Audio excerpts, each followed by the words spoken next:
پیغام پوری دنیا پہ چپے میں چھا گیا، مگر آج وہ قوم اتنی ذلت اور رسوائی کا شکار ہے کہ کتے اور بلی کے حقوق کے لیے ادارے بنے ہوتے ہیں، جانوروں کے حقوق کے لیے ادارے بنے ہوتے ہیں، جانوروں کے حقوق کی لڑائی لڑی جاتی ہے، لیکن جب کسی مسلمان کا خون بہتا ہے، جب کسی مسلمان کی عزت و آبرو پر حملہ کیا جاتا ہے، جب کسی مسلمان کا قتل عام ہوتا ہے، تو میرے بھائیوں کوئی آنسو بہانے والا نہیں۔ یہ ذلت اور رسوائی کیوں ہے میرے بھائیوں؟ قرآن اٹھاؤ، وہی قرآن جسے ہم نے بھلا دیا، جسے ہم نے برکت کی کتاب، تبرک کی کتاب بنا ڈالا، یا جسے ہم قرآن خوانی کرواتے ہیں، یا جسے ہم مردوں کو بخشوانے کا ذریعہ بنا دیا۔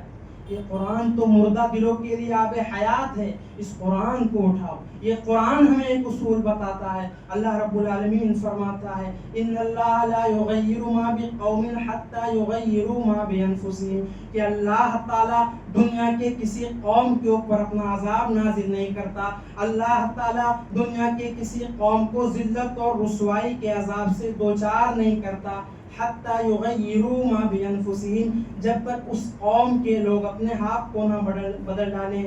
جب ان کے حالات بدل جائیں گے، جب ان کے کردار بدل جائیں گے، جب ان کے اخلاق بدل جائیں گے، تب جا کر کے اللہ رب العالمین ان کے حالات کو بھی بدل دے گا۔ میرے بھائی 1400 سال پیچھے جا کر دیکھیے کہ ہم کیا تھے اور آج ہم کیا ہو گئے ہیں۔ اللہ رب العالمین نے دنیا میں ہر چیز کو اسباب کے دائرے میں گھیر رکھا ہے، بغیر سبب کے کوئی چیز نہیں ہوتی ہے، اور اگر آج ہم ذلیل ہوئے ہیں، اگر آج ہم رسوا ہوئے ہیں، تو اس کے پیچھے ریزن کیا ہے، اس کے پیچھے وجہ کیا ہے؟ اور قرآن نے ہمیں ایک اصول بتایا ہے کہ اللہ رب العالمین جب کسی قوم کو ذلیل کر دے تو دنیا کی کوئی طاقت اسے عزت نہیں دے سکتی۔ وَإِذَا أَرَادَ اللَّهُ بِقَوْمٍ سُوءًا، اللہ رب العالمین جب کسی قوم کے ساتھ برا کرنا چاہے، اللہ رب العالمین جب کسی قوم کو ذلیل کرنا چاہے، اللہ رب العالمین جب کسی قوم کو رسوا کرنا چاہے، فَلَا مَرَدَّ لَهُ، تو دنیا کی کوئی طاقت اسے روک نہیں سکتی۔ وَمَا لَهُم مِّن دُونِهِ مِن وَالٍ، اللہ رب العالمین جب کسی قوم کے حق میں ذلت کا فیصلہ کر دے تو دنیا کی کوئی طاقت اس ذلت کو پھیرنے والی نہیں ہے۔ کمی کہاں پر رہ گئی میرے بھائیوں؟ اور اللہ رب العالمین نے ہمارے حق میں ذلت کا فیصلہ ہی کیوں کر دیا؟ اس دنیا میں بڑے بڑے لوگ گزرے ہیں، اس دنیا میں ایک قوم پیدا ہوئی تھی، قوم عاد۔ بڑے لمبے تگڑے لوگ تھے، پہاڑوں کو کاٹ کاٹ کر مکان بنایا کرتے تھے، مگر اللہ رب العالمین نے ایسا عذاب نازل کیا کہ آسمان سے تیز و تند آندھی چلی اور ساری کی ساری قوم تباہ و برباد ہو گئی۔ اللہ رب العالمین فرماتا ہے أَلَمْ تَرَ كَيْفَ فَعَلَ رَبُّكَ بِعَادٍ إِرَمَ ذَاتِ الْعِمَادِ الَّتِي لَمْ يُخْلَقْ مِثْلُهَا فِي الْبِلَادِ، کہ اے لوگوں کیا تم نے قوم عاد کے حالات نہیں پڑھے؟ کیا تم نے قوم ثمود کے حالات نہیں پڑھے؟ کیا تم نے فرعون کے حالات نہیں پڑھے؟ جب ان لوگوں نے اللہ کی زمین میں فساد مچایا، جب ان لوگوں نے اللہ کی نافرمانی کی، جب ان لوگوں نے اللہ کی شریعت سے بغاوت کی، فَصَبَّ عَلَيْهِمْ رَبُّكَ سَوْطَ عَذَابٍ، تو اللہ رب العالمین نے ان پر اپنے عذاب کا کوڑا برسا دیا۔ اور وہی عذاب کا کوڑا میرے بھائیوں آج ہمارے اور آپ کے اوپر برسا ہے۔ دنیا میں ایک قوم گزری تھی جسے بنی اسرائیل کہا جاتا ہے۔ یہ وہ قوم تھی جو دنیا کی سب سے معزز قوم تھی۔ یا بنی اسرائیل اذکروا نعمتی التی انعمت علیکم وانی فضلتکم علی العالمین، دنیا کی سب سے بہترین قوم تھی یہ، مگر اس قوم کو اللہ تعالیٰ نے ایسا ذلیل کیا، ایسا رسوا کیا کہ جب مسلمان سورہ فاتحہ پڑھتا ہے 5 ٹائم کی نماز میں، تو جب تک غیر المغضوب علیہم نہیں پڑھ لیتا مسلمان کی نماز مکمل نہیں ہوتی۔ جب تک اس قوم یہود کے اوپر اللہ کی لعنت، اللہ کے فٹکار، اللہ کے غضب کا اقرار نہیں کر لیتا مسلمان کی نماز مکمل نہیں ہوتی۔ کیوں ایسا ہوا؟ اتنی اچھی قوم تھی یہ کہ آسمان سے ریڈی میڈ کھانا آتا تھا، کتنی معزز قوم تھی یہ کہ اللہ رب العالمین نے ان کی ہر ڈیمانڈ پوری کی۔ مگر انہوں نے اپنے نبیوں کا قتل کیا، انہوں نے تورات کے اندر تبدیلی کی تحریف کیا، انہوں نے اپنے نبیوں کا مذاق اڑایا، انہوں نے اللہ کا مذاق اڑایا، انہوں نے اللہ کے دین کا مذاق اڑایا۔ کبھی آپ نے سوچا، کبھی آپ نے غور کیا کہ اللہ رب العالمین نے قرآن مجید کے اندر بار بار بنی اسرائیل کے واقعات کو کیوں بیان کیا ہے؟ قرآن کریم کا پہلا پارہ کھولو، سورہ بقرہ سے شروعات ہو جاتی ہے بنی اسرائیل کے واقعات کی، اور اللہ رب العالمین نے جگہ جگہ بنی اسرائیل کے واقعات کو اسی لیے بیان کیا ہے کیونکہ اللہ رب العالمین ہمیں یہ پیغام دے رہا ہے کہ اے میرے آخری نبی کے امت کے لوگوں، جو جرم، جو افراد، جو ظلم بنی اسرائیل نے کیا تھا، یہودیوں نے کیا تھا، وہی گناہ، وہی ظلم تم کرو گے، تمہیں بھی سزا وہی ملے گی، کیونکہ اللہ رب العالمین کے ہاں قانون سب کے لیے برابر ہے۔ تو میرے بھائیوں، ذلت اور رسوائی کیوں ہے؟ اس امت کو سب سے بڑا تحفہ کیا ملا؟ ہمیں سب سے بڑی نعمت کیا ملی؟ قرآن ملا۔ اور ہمارے ذلت اور رسوائی کا سب سے پہلا سبب کہ ہم نے اس قرآن کی ناقدری کی، ہم نے اللہ کی کتاب کے ساتھ ظلم کیا، ہم نے اس کتاب کو تبرک کی کتاب بنا ڈالا، ہم نے اس کتاب کو قرآن خوانی کا ذریعہ بنا دیا۔ یہ قرآن تو غور و فکر کی کتاب ہے، کتاب انزلناہ مبارک لیدبروا آیاتہ ولیتذکر اولو الالباب۔ یہ قرآن تو ذکر کی کتاب ہے، یہ قرآن تو نصیحت کی کتاب ہے، یہ قرآن تو سمجھنے کی کتاب ہے۔ ہم نے سمجھنا بند کر دیا، ہم نے اس قرآن سے مردوں کو بخشوانے کا ذریعہ بنا دیا۔ یہ قرآن تو مردہ دلوں کے لیے روح ہے، یہ قرآن تو سماج اور سوسائٹی میں پائی جانے والی ہر بیماری کا ہمیں علاج بتاتا ہے۔ ہم نے اس قرآن کو چھوڑ دیا۔ بہت کیا تو رمضان میں اٹھا کر تلاوت کر دی۔ اس قرآن پر عمل کرنا، اس قرآن کو اپنا دستور بنانا، قرآن جیسی زندگی گزارنے کا حکم دیتا ہے ویسی زندگی گزارنا، یہ سارے کام تو ہم نے بند کر دیے ہیں۔ قرآن کہتا ہے وَقُولُوا لِلنَّاسِ حُسْنًا، جب بات کرو تو اچھی بات کرو۔ آج ہمارے منہ سے گالیاں نکلتی ہیں۔ قرآن کہتا ہے وَإِذَا قُلْتُمْ فَاعْدِلُوا، جب بولو تو انصاف کرو۔ آج ہم ایک نمبر کے بے ایمان ہیں۔ قرآن کہتا ہے وَلَا تَقْرَبُوا الزِّنَا، کہ تم زنا کے قریب مت جاؤ۔ آج سماج اور سوسائٹی کے اندر زناکاری، بدکاری عام ہے۔ قرآن کہتا ہے وَقَرْنَ فِي بُيُوتِكُنَّ وَلَا تَبَرَّجْنَ تَبَرُّجَ الْجَاهِلِيَّةِ الْأُولَىٰ، کہ مسلمان عورتوں تم پردے کے ساتھ اپنے گھروں میں رہا کرو۔ آج مسلمان عورتیں بے حیائی میں، بے پردگی میں سب سے آگے ہیں۔ قرآن کہتا ہے ان اللہ یامرکم ان تؤدوا الامانات الی اہلیہا، کہ اے مسلمانوں تم امانت میں خیانت نہ کرو، تم امانت کو امانت والوں میں لوٹا دیا کرو۔ آج مسلمان بے ایمانی میں، فراڈ میں، خیانت میں سب سے آگے ہیں۔ میرے بھائیوں، قرآن نے ہمیں جو اصول بتائے ہیں، قرآن نے ہمیں جو زندگی گزارنے کے طریقے بتائے ہیں، ہم نے ایک ایک کر کے ان سب کو بھلا دیا۔ ہاں، ہم یہ تو مانتے ہیں کہ یہ قرآن اللہ کی کتاب ہے، یہ تو تسلیم کرتے ہیں کہ یہ قرآن اللہ کا کلام ہے، مگر ہم اس کلام پر عمل نہیں کرتے، ہم اس کتاب کو اس کا حق نہیں دیتے، ہم اس کتاب کے مطابق اپنی زندگی کو نہیں گزارتے، ہم اس کتاب کو اپنا دستور نہیں بناتے۔ میرے بھائی، شاعر مشرق علامہ اقبال نے کہا تھا وہ معزز کے زمانے میں مسلمان ہو کر اور تم خار ہوئے تارک قرآن ہو کر، قیامت کے دن اللہ رب العالمین کا دربار ہوگا اور اللہ کے پیارے نبی صلی اللہ علیہ وسلم شکوہ کریں گے، شکایت کریں گے۔ وقال الرسول یا ربی ان قوم اتخذوا هذا القرآن مہجورا، اے اللہ میری قوم نے قرآن کو چھوڑ دیا تھا۔ قرآن ان کے پاس تھا، اس کو لپیٹ کر ریشم کے کپڑے میں رکھتے تھے، اس کو چومتے تھے، اس پر ہاتھ رکھ کر قسم کھایا کرتے تھے، اس کا تعویذ بنا کر گلے میں پہنا کرتے تھے۔ اے اللہ ان کے دل میں قرآن کی بڑی عظمت تھی، مگر ان لوگوں نے قرآن پر عمل نہیں کیا، خود بھی عمل نہیں کیا اور اپنے بھائیوں تک بھی قرآن مجید کو نہیں پہنچایا۔ ھذا بلاغ للناس، یہ قرآن صرف ہمارے لیے نہیں آیا ہے بلکہ یہ ساری مانوتا کے لیے، دنیا کے ہر انسان کو پہنچانے کے لیے آیا ہے۔ میرے بھائیوں، یہ قرآن تو ھدی للناس ہے، یہ سب کو ہدایت کا راستہ دکھانے کے لیے آیا ہے۔ میرے بھائیوں، یہ قرآن تو برکت کی کتاب ضرور ہے مگر اس سے بھی بڑھ کر یہ ہدایت کی کتاب ہے۔ میرے بھائیوں، اس قرآن کو پھر سے مضبوطی کے ساتھ تھامنے کی ضرورت ہے۔ میرے بھائیوں، اللہ کے پیارے نبی صلی اللہ علیہ وسلم فرماتے ہیں، مسلم کی روایت ہے، ان اللہ لا یرفع کہ اللہ رب العالمین قرآن کو چھوڑنے کی وجہ سے ایک قوم کو ذلیل کر دیتا ہے، اور جو قوم قرآن کو پکڑتی ہے، قرآن کو تھامتی ہے، قرآن پر عمل کرتی ہے، قرآن کو اپنی زندگی میں نافذ کرتی ہے، اللہ رب العالمین اس قوم کو عروج دیتا ہے۔ تو میرے بھائیوں، ذلت اور رسوائی کو اگر ختم کرنا ہے تو اس قرآن کو اپنا امام بنا لو۔ سعید ابن حبان کی روایت ہے، اللہ کے پیارے نبی صلی اللہ علیہ وسلم فرماتے ہیں القرآن الشافع مشفع، کہ قرآن پڑھنے والے، قرآن کی تلاوت کرنے والے، قرآن پر عمل کرنے والے، قرآن کو سمجھنے والے، قرآن پر غور و فکر کرنے والے، کل جب قیامت کے دن آئیں گے تو قرآن ان کے لیے شفاعت کرے گا۔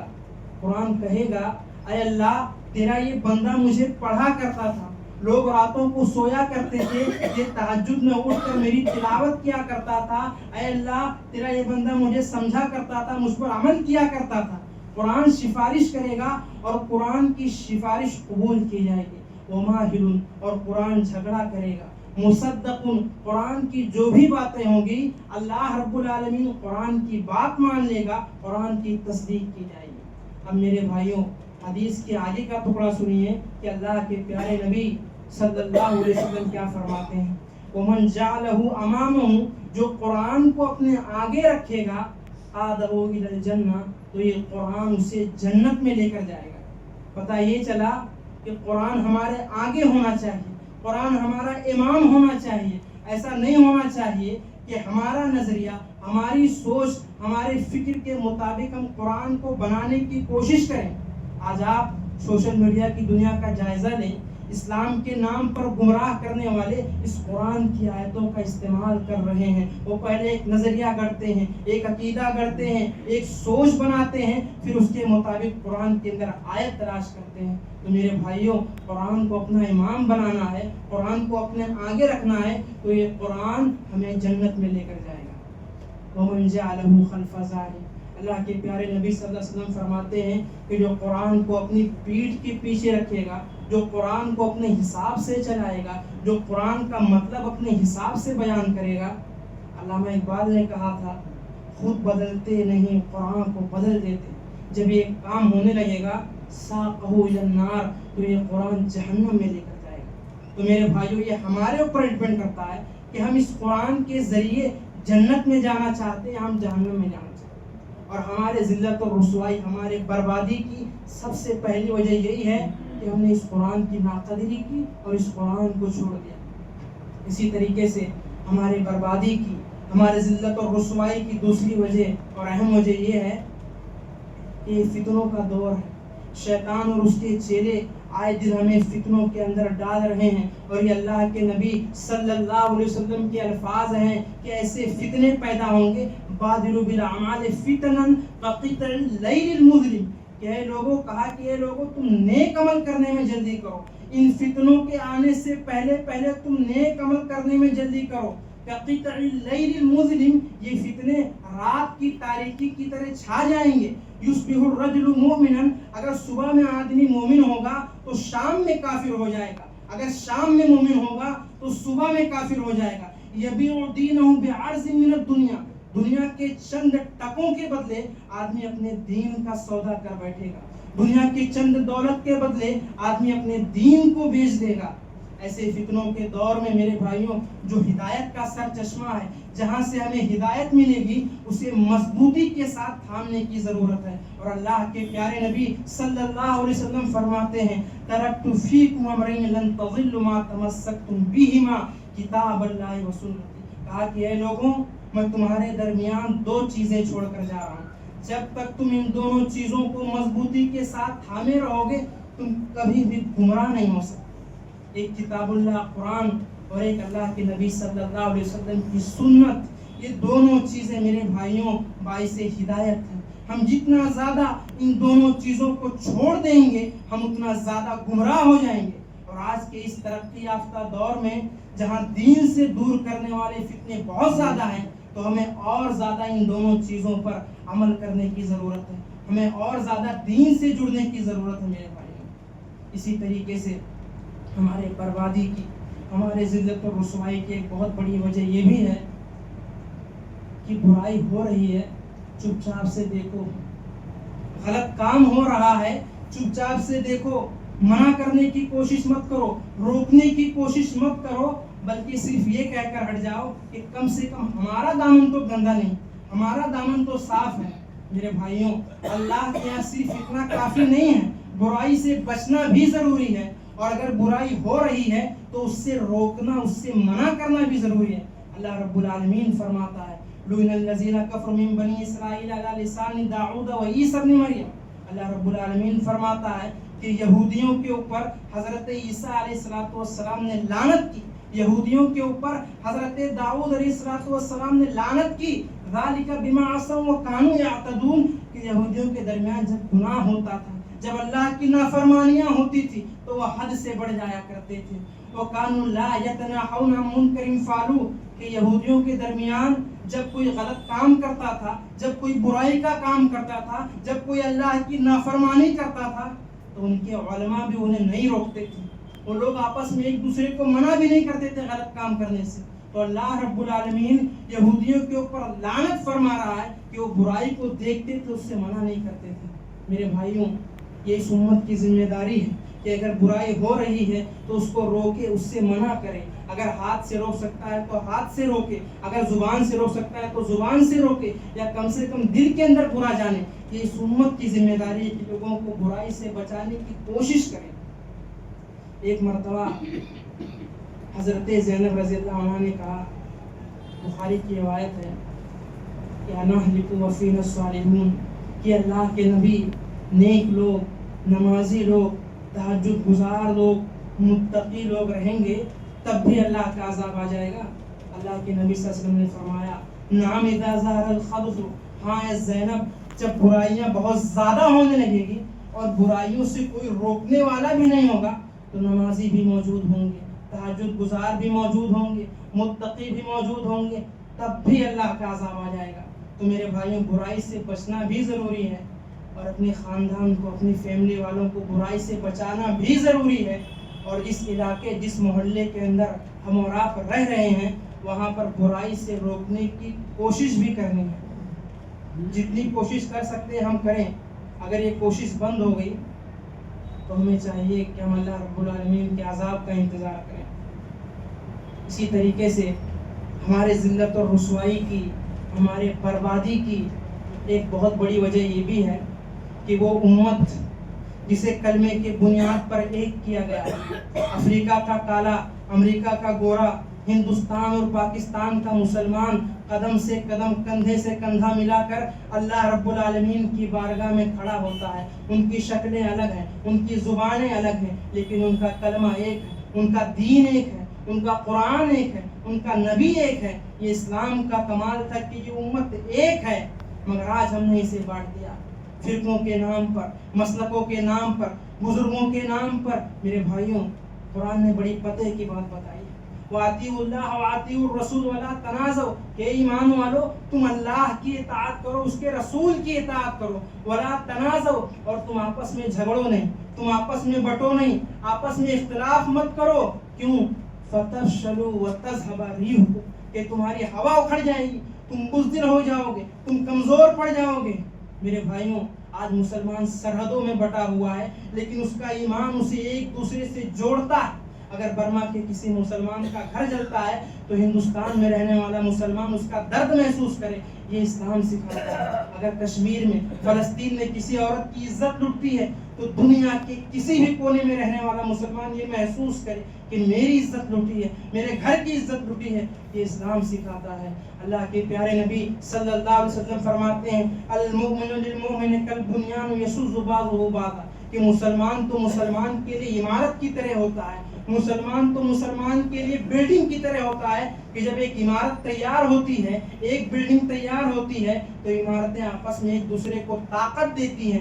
مسلمان بھی مسلمان کو طاقت دیتا ہے, مسلمان بھی مسلمان کا سپورٹ کرتا ہے. اللہ کے پیارے نبی صلی اللہ علیہ وسلم فرماتے ہیں مثل المؤمنین فی توادہم وتراحمہم وتعاطفہم کمثل الجسد الواحد, کہ اے مسلمانوں تمہیں ایک دوسرے کا ایسا ہمدرد ہونا چاہیے، ایک دوسرے کا ایسا مددگار ہونا چاہیے، ایک دوسرے کا ایسا بھائی ہونا چاہیے کمثل الجسد الواحد، کہ جیسے انسان کا بدن ہوتا ہے، جیسے انسان کی باڈی ہوتی ہے، انسان کے بدن پر کہیں پر بھی جب ایک کانٹا بھی چبھتا ہے تو پورا بدن تکلیف میں پڑ جاتا ہے، آنکھوں سے آنسو بہنے لگتے ہیں، پورا بدن ایک دوسرے کے درد میں شریک ہو جایا کرتا ہے۔ میرے بھائیوں ہمیں بھی چاہیے کہ ہم اپنے بھائی کے درد تکلیف میں شریک ہو جائیں۔ آج یہ امت بڑھ گئی ہے، اسے بانٹا کس نے؟ اسے بانٹا شکم پرور مولویوں نے، اسے بانٹا دین کے ان رہنماؤں نے جنہوں نے دین کے نام پر اپنی دکانیں چلائی ہیں۔ آج بھی وقت ہے میرے بھائیوں، آج میں صرف اپنے ملک کی بات کرتا ہوں۔ آپ جانتے ہیں کہ ہمارا ایک دشمن جو کھلم کھلا بھی ہم سے دشمنی کرتا ہے اور اندرونی طور پر بھی وہ ہم سے دشمنی کرتا ہے، اور آپ کو جان کر حیرت ہوگی کہ اس تنظیم نے باقاعدہ مسلمانوں کے خلاف اپنی تنظیم کے اندر ایک الگ سے شعبہ اور حصہ بنا رکھا ہے، اور بہت سارے بکاؤ مسلمان ان کے ممبر ہیں، ان کا سپورٹ کرتے ہیں، ان کی باتیں کرتے ہیں۔ میرے بھائیوں یہ کیا ہے میرے بھائیوں؟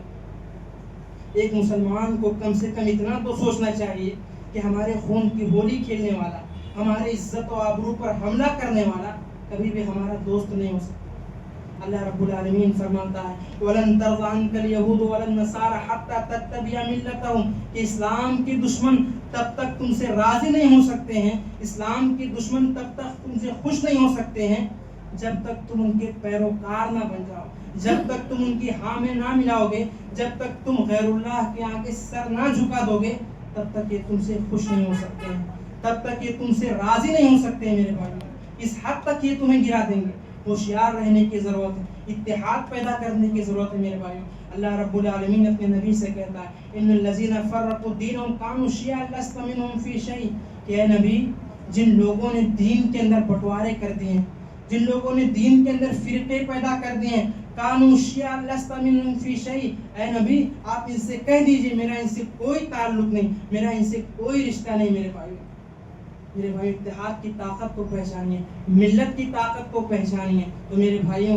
ابھی بھی ہمارے حالات بدل سکتے ہیں۔ اسی طریقے سے ہمارے ذلت اور رسوائی کی، ہمارے بربادی کی ایک بہت بڑی وجہ ہے جہالت، علم سے دوری، تعلیم سے دوری۔ اس امت کی سنگ بنیاد میں تعلیم شامل ہے۔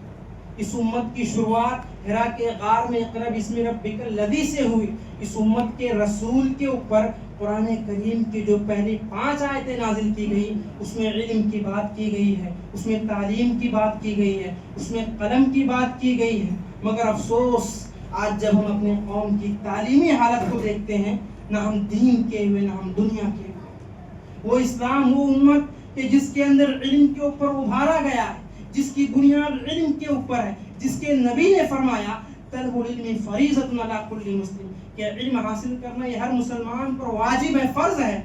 میرے بھائیوں اسلام میں دنیاوی تعلیم حاصل کرنے کے لیے ابھارتا ہے، مگر اسلام یہ کہتا ہے کہ سب سے بڑا علم یہ ہے کہ آدمی اپنے رب کو پہچانے، اور سب سے بڑی جہالت یہ ہے کہ لاکھ نوکریاں ہوں، ڈگریاں ہوں، سب کچھ ہو، مگر آدمی اپنے رب کو نہ پہچان سکے تو اس سے بڑا جاہل کوئی نہیں۔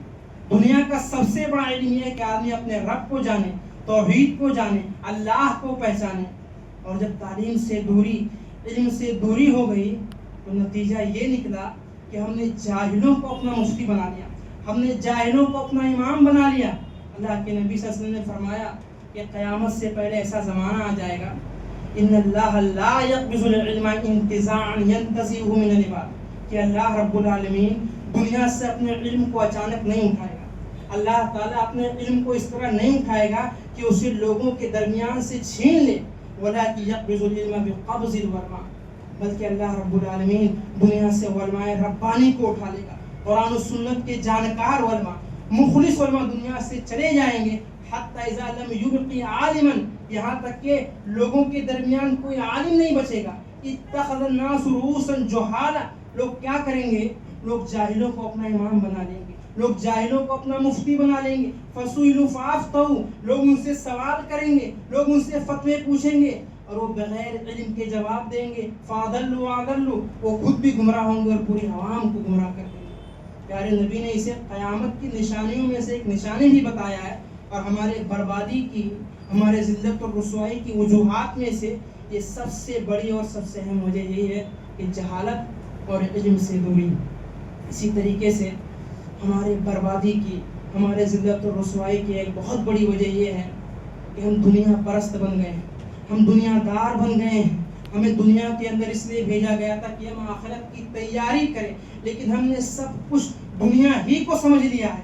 اللہ رب العالمین فرماتا ہے بل تؤثرون الحیات الدنیا، کہ ہے میرے بندو تم دنیا کی زندگی کے پیچھے بھاگے جا رہے ہو، والآخرۃ خیر وابقیٰ، ہم نے آخرت تمہارے لیے تیار کی ہے، ہم نے جنت تمہارے لیے تیار کی ہے۔ تم جنت کو چھوڑ کر کے، تم آخرت کو چھوڑ کر کے دنیا ہی کی زندگی کے پیچھے بھاگے جا رہے ہیں۔ آج دنیا کا فتنہ، دنیا کی دولت کا فتنہ، دنیا کی عیاشی کا فتنہ، آج شادی بیاہ میں، کھانے پینے میں، گھومنے پھرنے میں جتنا فضول خرچ، جتنا عیاش یہ مسلمان ہیں، شاید ہی دنیا کی کوئی قوم ایسی ہو۔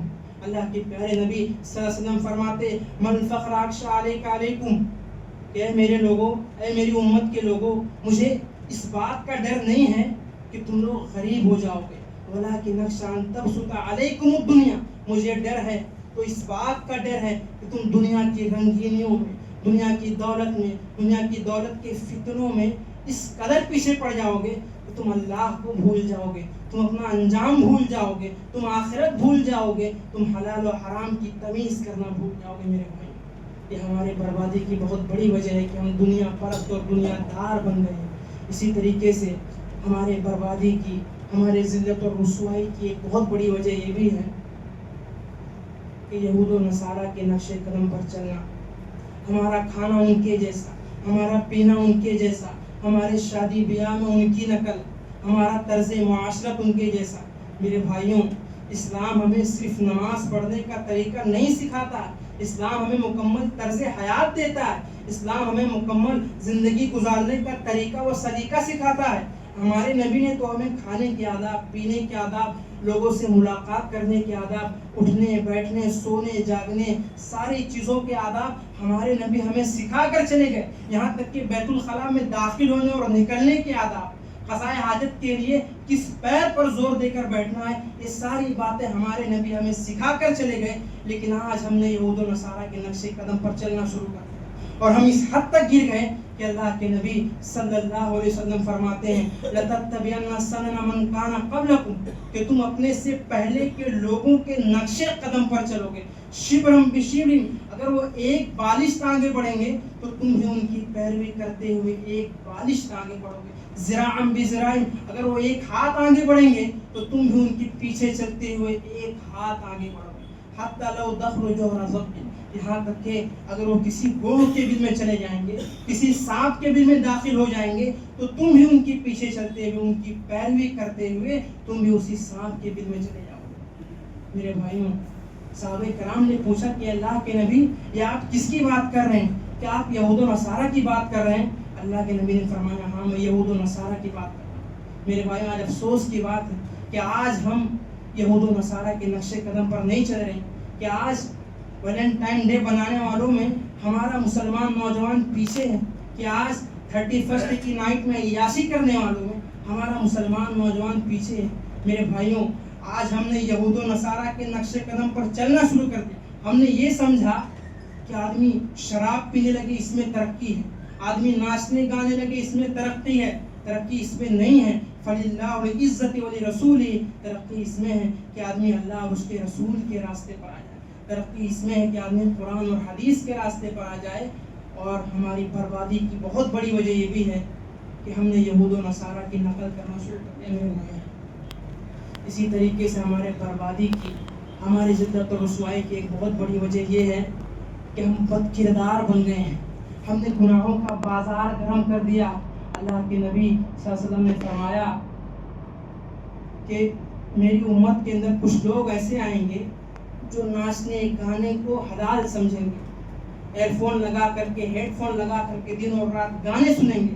میرے بھائیوں، آج ہمارا مسلمان نوجوان دن اور رات میوزک سنتا ہے، گانے لگا کر، ہیڈ فون لگا کر دن اور رات میوزک سنتا ہے، اسے یہ بھی پتہ نہیں ہے کہ کیا پتہ موت کا فرشتہ کس حالت میں آ جائے۔ اور وہ گانے سنتا ہوا, میوزک سنتا ہوا اللہ رب العالمین کے یہاں چلا جائے گا. اللہ کے نبی صلی اللہ علیہ وسلم نے فرمایا جب ایسا زمانہ آ جائے گا یخسف اللہ بہم الارض, تو اللہ رب العالمین میری امت کے لوگوں کو زمین میں دھسا دے گا. وَيَجْعَلُ مِنْهُمُ الْقِرَدَةَ وَالْخَنَازِيرَ, اور ان کی شکلوں کو بندر اور سور کی طرح بنا دے گا.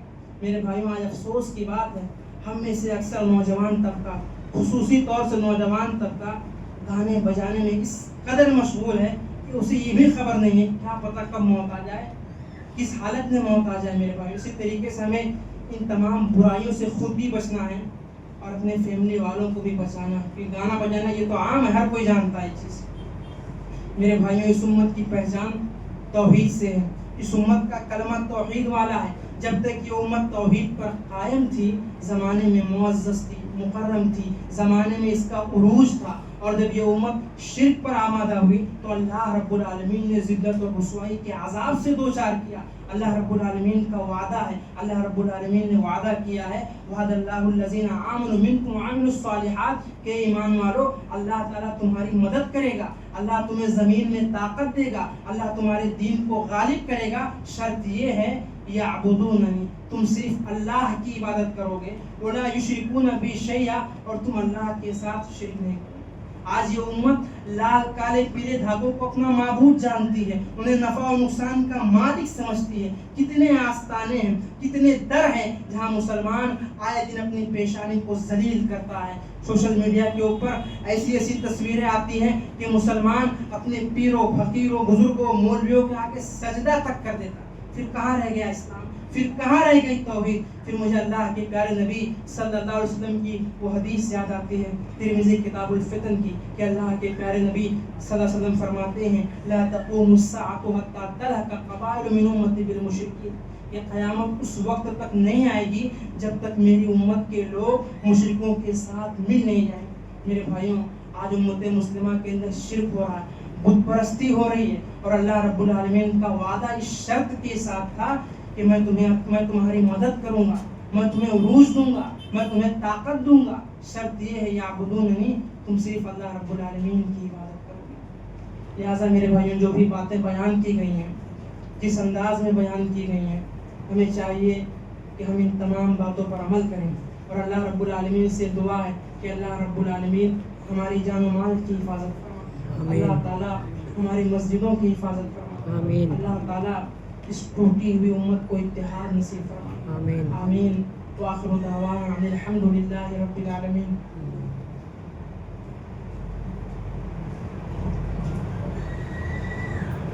ان الحمد للہ نحمده ونستعینه ونستغفره ونعوذ باللہ من شرور انفسنا ومن سیئات اعمالنا, من يهده الله فلا مضل له ومن يضلل فلا هادي له. أشهد أن لا إله إلا الله وحده لا شريك له وأشهد أن محمدا عبده ورسوله. أما بعد فإن خير الحديث كتاب الله وخير الهدي هدي محمد صلى الله عليه وسلم وشر الأمور محدثاتها وكل محدثة بدعة وكل بدعة ضلالة وكل ضلالة في النار. إن الله ملائكته يصلون على النبي يا أيها الذين آمنوا صلوا عليه وسلموا تسليما. اللهم صل على محمد وعلى آل محمد كما صليت على إبراهيم وعلى آل إبراهيم إنك حميد مجيد. اللهم بارك على محمد وعلى آل محمد كما باركت على إبراهيم وعلى آل إبراهيم إنك حميد مجيد. ربنا آتنا في الدنيا حسنة وفي الآخرة حسنة وقنا عذاب النار. ربنا اغفر لنا ولإخواننا الذين سبقونا بالإيمان. ربنا ولا تجعل في قلوبنا غلا للذين آمنوا.